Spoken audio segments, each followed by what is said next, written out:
What up, gang? We're back with another video. Eddie Murphy receives the Icon Award. Um, all of you know Eddie Murphy, one of the greatest comedians to ever live. Of course, he was inspired by Richard Pryor and so many other, comedians.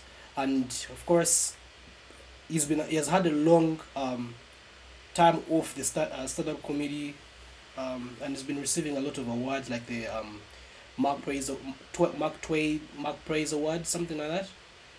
Um, and now this is the G Awards 2023, and every time he receives an award, he, you know, during his speech, he like cracks some jokes, and that shows that he still has it as a comedian, as an artist, and let's check this one out and see if he's gonna crack the hell out of us, bro.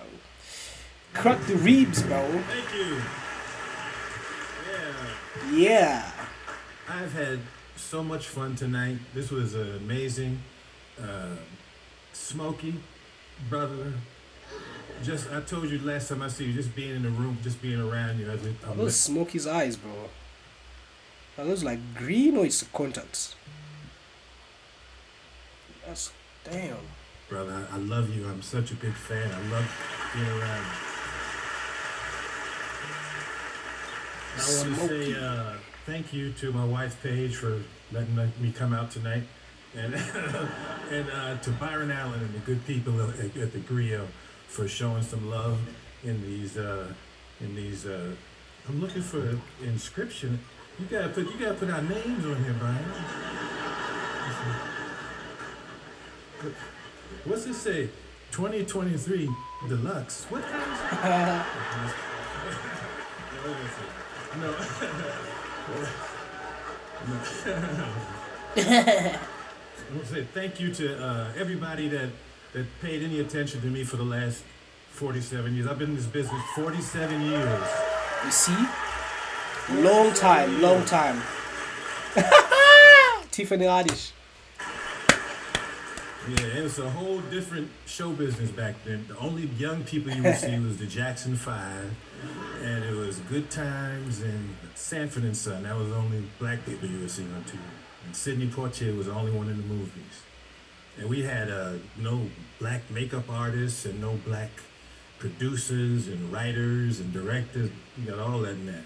Back then, if you watch those old movies, that's why you watch a Sidney Poitier movie, and his hair is not combed. You guys know Sidney Poitier? He used to act in those really old movies back in the day. I think in the probably 80s. Yeah. Watch any of those old. Go watch any Sidney Poitier movie. His hair is not combed. But we never know. We didn't even know. That's how good an actor he was. He just acted like his hair was combed. He just acted like his hair was combed. That's funny, bro. But yeah, this is an inspirational night for me, and it's kind of surreal too, because when I got started 47 years ago, my first inspiration when I came to this before, a lot of people think it was Richard Pryor, but Richard Pryor was who I aspired to be like, but the one that made me go like, yo, I could do this was Byron. There was a show called Real People that Byron was on, and he was the same age as me, and he was a comedian. He used to write. He was on the Tonight Show when he was like 16 years old, and he wrote for Jimmy Walker. I was like, yo, this dude is the same as me. So when I got out here, the first person I wanted to meet was Byron Allen, and I met him, and we've been cool since then. And it's a trip because you're still inspiring me after all these years, brother. I love you, and thank you for this night.